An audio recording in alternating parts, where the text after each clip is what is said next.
No അവർ saints. ഇന്ന് no അവർ സെയിൻസില് അപ്പസ്തോലനായ ബർണാബാസിനെ കുറിച്ച് ചിന്തിച്ചാലോ? ഇന്ന് ബർണാബാസിന്റെ തിരുനാൾ കൂടിയാണ്. അദ്ദേഹത്തിന്റെ യഥാർത്ഥമായ പേര് ജോസഫ് എന്നായിരുന്നു. 1-ാം നൂറ്റാണ്ടിലാണ് അദ്ദേഹം ജനിക്കുക. മരിച്ചത് 61 AD. സ്നേഹമുള്ളവരെ, പ്രത്യേകമായിട്ട് ഈ വിഷയത്തിനെ കുറിച്ച് ചിന്തിക്കുമ്പോൾ ഒത്തിരി കാര്യങ്ങൾ നമുക്ക് കാണാൻ സാധിക്കും. വലിയൊരു മിഷണറി ആയിട്ടാണ് ഇദ്ദേഹത്തെ വിശേഷിപ്പിക്കുക. എവിടെ ചെന്നാലും അവരെ സ്നേഹിക്കാനും അവർക്ക് പൂർണ്ണമായിട്ടും ദാനധർമ്മം ചെയ്യാനും അവരെ സഹായിക്കാനും സന്നദ്ധനായ ഒരു വലിയ വിശുദ്ധനായിരുന്നു ബർണാബാസ്. അദ്ദേഹത്തിന്റെ ജീവിതം പരിശോധിച്ച് നോക്കിയാൽ തനിക്ക് വേണ്ടി അദ്ദേഹം ഒന്നും ചെയ്തിട്ടില്ല. തന്റെ ജീവിതം മൊത്തം മറ്റുള്ളവർക്ക് നൽകാനാണ് ആ അപ്പസ്തോലൻ പരിശ്രമിച്ചത്. സ്നേഹമുള്ളവരെ, ഈ അപ്പസ്തോലൻ നമ്മെ ഓർപ്പിക്കുന്ന ഒരു കാര്യമുണ്ട്.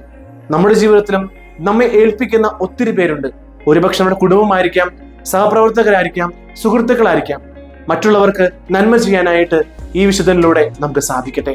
മറ്റൊരു വിശുദ്ധനുമായി നാളെ കാണാം.